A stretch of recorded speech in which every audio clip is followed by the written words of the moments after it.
I'm going to develop this as we go. So wait for the big point to be developed. But here's the quote that apparently I said at some point. I don't deny it, but maybe somebody said it before I did. Maybe I copied it. I don't know. But the quote is this: everybody is somebody else's weirdo. Everybody is someone else's weirdo. Do you ever feel to yourself, man, I am so weird. If anybody found out how weird I am, I'd be in trouble. Because, man, I'm so weird. Well, I would like to introduce to you the basket case theory, something I developed when I was a young man to explain what I was witnessing. And it goes like this. If you meet a stranger, could be somebody you want to date, or just somebody you work with, maybe just a friend. When you meet them, don't they seem pretty complete? Have their act together pretty well? Man, that stranger. I wish I could be like that stranger, because that stranger doesn't have anything weird about them, and they've got their act together, and on the inside, pretty confident and pretty capable. And then time goes by, and you learn more about your date, or your friend, or your coworker, and suddenly there's a flaw. Oh, well, I didn't see that on day one, but there does seem to be a flaw, maybe a little weirdness. Day 10, well, it looks like there's more than one flaw. 2 years later, well, I guess everybody's fucked up. That's the basket case theory. Everybody looks good until you get to know them. Once you get to know a human being, they're always basket cases. Always. Just different kinds of baskets. As soon as you realize that every fucking person is a basket case, you're free. You're free. What is it that bothers you more than anything, as long as you're healthy and you have a job? What bothers you more than anything is what people think of you, or what you think they think of you, or what they might think of you, or how they would treat you if you did this embarrassing thing. They're not better than you. Basket case theory. They're not better than you. They're just people you don't know that well. That's it. There's nothing else to the story. You just don't know them that well. If you did, you wouldn't be impressed. I'll tell you, one of the most common things that people say to me as a celebrity type, when they get to know me, they say some version of, gosh, you're just like a regular person. Well, why wouldn't I be? There's nobody who's not a regular person, except maybe Michael Jackson wasn't. If you get famous when you're too young, you can be kind of weird. But even Michael Jackson, was he weirder than me? Probably not. Just different weirdness. Was he weirder than you? Probably not. Just different weirdness. And so there's something connecting this weirdness and self-esteem issue with a massive problem we're having in the country right now. Massive problem. Loneliness. The loneliness problem is now the epidemic. The virus we're doing a good job on that. So, great job, country and world, working on that. But people are so frickin' lonely. And it's not entirely because they're not with people, because they are. They are with people. How many of you in the comments are having a crisis of loneliness right now? In the comments, tell me how many of you are feeling lonely in a way that you've never felt before. Like just, a whole new level of loneliness. Look at the comments now. Now you'll see some no's, and that's good. But look how many say yes, right? I'm thankful that there are any no's there at all. Maybe half of them are no's, something like that. But and then somebody says, all my life, yeah. And because of the loneliness, I think you're also seeing more addiction, right? One way to make the pain go away is some kind of addiction? And how many of you watch this live stream because it makes you feel less lonely? In the comments, answer that question for me. Do you watch this live stream in large part because it makes you feel less lonely? Now, I'll tell you that, I have people in my house, so I'm not like physically alone. But I've started to watch, I guess what you would call POV or point of view video, mostly on YouTube, in which I want somebody's face looking into the camera like I am right now and talking to you as if I'm talking to one person. And you can find lots of YouTube videos where somebody's explaining something. I can't watch interviews anymore because if I watch an interview, I'm watching two people talk to each other and I'm not part of it. But if I watch one person talking to me, I could probably even watch one of those makeup videos, which are huge, because it's just somebody putting on their makeup and just talking to you. I would totally watch that. It has nothing to do with the makeup. And I think there's something happening that's bigger than what we understand, because clearly the pandemic made us more lonely, right? So there's an obvious thing going on there. But there's something else going on, because there's a second epidemic, and I think it's connected. Two epidemics that are interacting with each other, and none of them have to do with the virus directly. So one is the loneliness, and the other is narcissism. I believe narcissism has gone from something that people had and you could stay away from them to something closer to an epidemic. And I think social media has done that. So what I've learned about this narcissism thing is I used to think it was people who thought they were great. And if that's where you think if that's what you think it means, then you have to catch up just like I did. It's not about people thinking they're great. That's just like a little bit of it, right? It's about people who have broken self-esteem, just completely broken.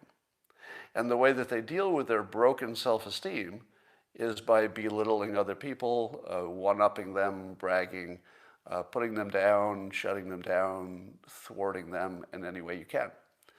Now, I used to look at those people because they're everywhere. But man, are there more of them? There are, right?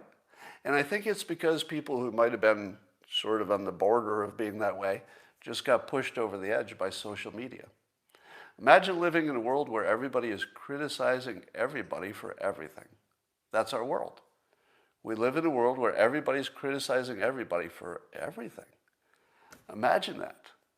How would you like to be a teenager and be criticized on everything? The shirt you wore that one day, the embarrassing thing you did just once, but somebody saw it. You're not as pretty or as handsome or as strong or good at sports as this other person. It's got to be devastating. Devastating. Yeah, and there's just more of it because it's in your face, and you're seeing these impossible images of people who you want to be like, but you're not, etc. So there's somebody out here watching this right now. You might be watching it live, or somebody might be showing it to you. But I'm kind of talking to you directly. You're feeling super lonely. You might be addicted. And you're trying to figure out a way out. And you're thinking, what the hell do I do? I'm trapped, I'm lonely, and maybe addicted.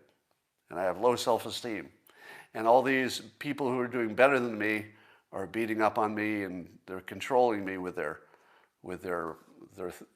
opinions are actually just breaking my brain. I can't stop thinking about what they said about me. Is that you? Yeah, that is you. And I'm going to give you at least a few tricks. This will just be a start. It's not going to fix anybody instantly. But I'll give you a few tricks for escaping that. Okay?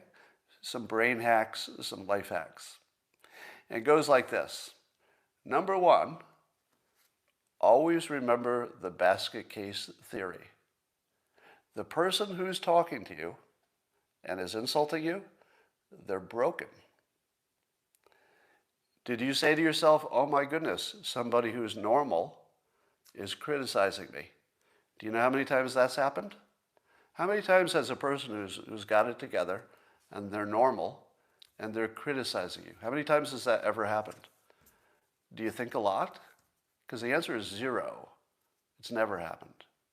Nobody who has their act together is criticizing you in cruel ways. But you are getting criticized in cruel ways. You're being judged. Not by good people. You're being judged by thoroughly broken people who are acting out. They're taking out their pain on you. If you imagine that they're complete, somehow good people, well, that feels pretty bad, because you don't want somebody that you respect or at least think is normal to be judging you. That feels terrible. They don't exist. They don't exist. That thing that somebody said, well, it was said. The words exist. But there's no such thing as an unbroken person saying that kind of stuff. They are just completely broken. And you should have pity on them. And your first thought should be empathy, not feeling bad. So that's your first trick. Remember the basket case theory? Nobody's good. It just doesn't exist. And trust me, the older you get, the more people you meet, the more you'll know this is true. There are no complete people, just broken people. And they're the ones, the more broken they are, the more they're going to come after you, because they need that. They need to push you down so that they can feel good for today. So that's trick one. Everybody's broken. Number two, low self-esteem is like a virus. You catch it from other people. You didn't get your low self-esteem necessarily because you were born with it. I mean, there's got to be a genetic component here. But mostly it comes from narcissists who have their own broken self-esteem, and they want you to have a broken self-esteem, and if you don't have it, they're going to give it to you. You catch it from other people. And you can get rid of it just like you can get rid of the frickin' coronavirus, all right? You do have a constitution. You do have immunity, but it takes a little while, just like any cold. You know, the cold wins for a while and then your natural immunity takes over. Your natural immunity can get you away from this low self-esteem that you caught from other people. It's not in you. It's something you caught, and you're going to beat the shit out of it. Just like your immune system will beat the shit out of the coronavirus for 99% of you plus. Number two, be good at a few things that you can control. There's nothing better for your self-esteem than knowing that if you work hard on something, whatever it is, that you can become one of the good ones. Not the best in the world, but better than other people. And the things that you can control the most are diet, fashion choices, haircut, fitness. You can control the fuck out of those things. If you're not good at fashion, find somebody who is, get some advice. Don't know how to exercise? Find somebody who can, have them tell you how. Don't know how to eat right? Find somebody who knows, have them tell you how. My book, How to Fail at Almost Everything and Still Win Big, would give you a leg up on developing your own system to do those things. Find some things that you can completely control and control the fuck out of them. Just control the fuck out of them.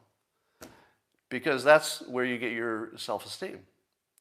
Because if you look at, I'm actually a really good example for this. And I'm going to say something astonishingly lacking humility. But the point is to help you here for a moment. I'm a person who's good at a lot of things. A lot of things. It was a pretty long list. I actually made a list the other day because I was wondering what would be on the list. So if you made a list of things that the press has called me and asked for my expert opinion on, you'd be kind of surprised. It's across economics, business, humor, politics, persuasion. But how many things are there that you could be good at? Like, what are the all of the things that humans can do. It's gigantic, right? It's like millions of things that people can do, and I'm good at almost zero. Like if you took all of my skills and compared it to all the skills that anybody could have in the world, it rounds to zero. It doesn't round even to 1%. It's just zero. And I'm an example of somebody who has pretty high skills in a variety of fields, and it still rounds to zero. But it still makes me feel good that there are a few things I could do well. And that's why I concentrate on fitness and diet. And, you know, in the case of a guy, if you get your fitness and diet right and keep your hair short, you're probably pretty good, fashion-wise. So control the things you can control, get good at them, and remember that nobody's good at much. Nobody, zero people are good at much. Take Tiger Woods. Is he good at driving? Right? Tiger Woods, most skilled golfer of all time. Can't drive a fucking car. Can't keep his wife. Can't keep his dick in his pants, right? There's no such thing as complete good people. They just don't exist, right? You could become president and have all the flaws in the world. Have you ever heard of any presidents who had any character flaws? Have you heard of that? All of them, every one of them, no exceptions. All right, here's some more. Use your despair to find freedom.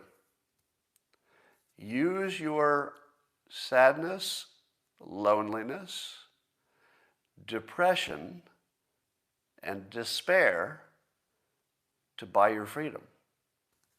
Do you know how to do that?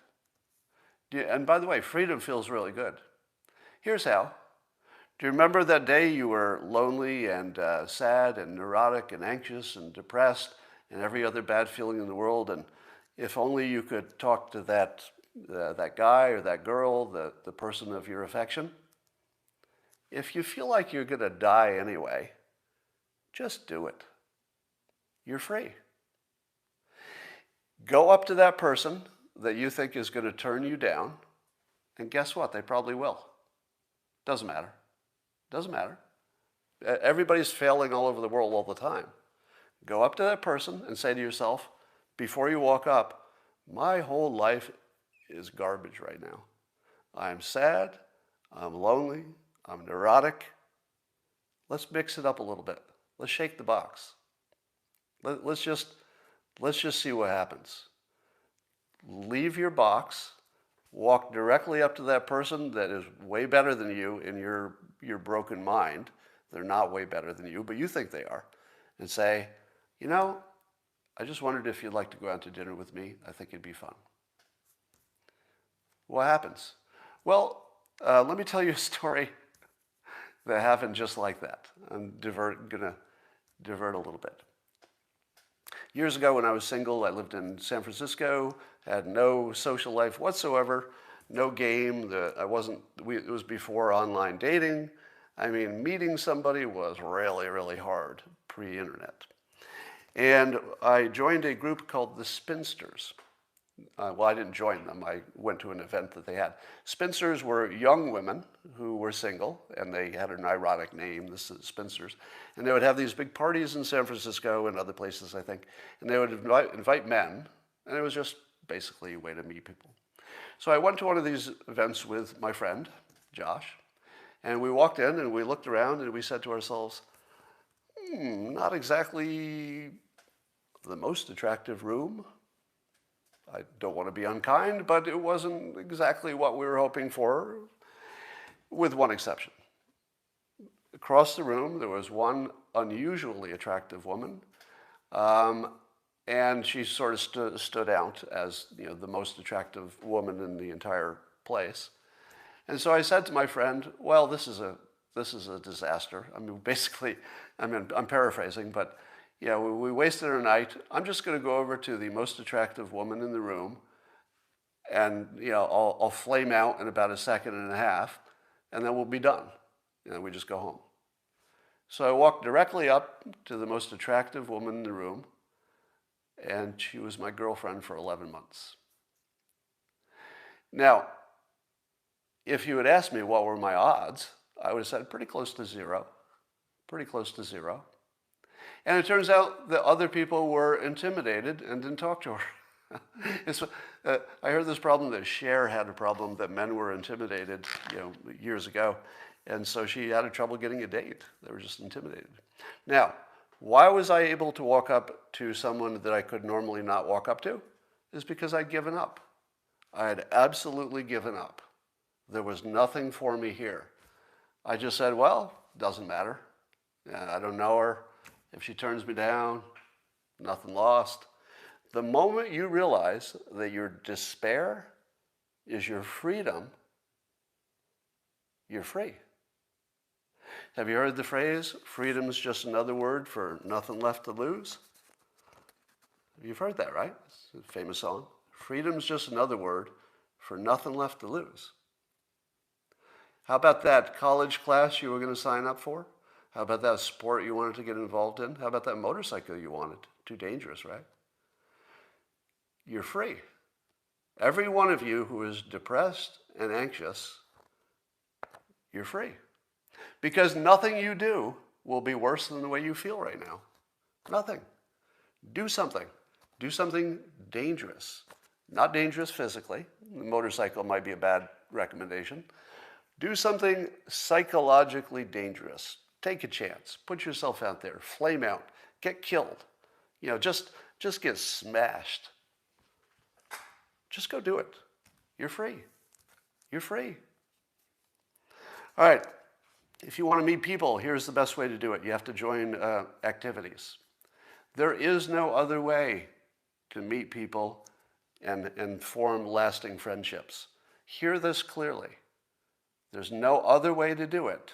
You have to join an activity, a club, a sport, a gym, an organization, a political movement. Nothing else, right? You can't just make a friend. Like, good luck. You could try, but I don't think I've ever seen it work. Hi, Bob, hearing good things about you. I think we could be friends. Doesn't work. Do something. Join a thing. Make a sport. Form a club of your own. Why would you not form a club of your own? Because you're afraid nobody would come, right? What's the difference? You're as good as dead. You're depressed. You're anxious. You hate your life. You're thinking about I can't say that here, but you're thinking about maybe life isn't worth it. I won't say more than that. You're free. You're absolutely free. Go have some fun. Now, I got to tell you, I've used this technique a number of times. And man, does it work. It really works. You're free. Just remember that people criticizing you are narcissists. They are broken. Get yourself some friends. It will help most of your problems. Most of your problems are you don't have good friends. Most of your problems. Go get some activities. Get some friends.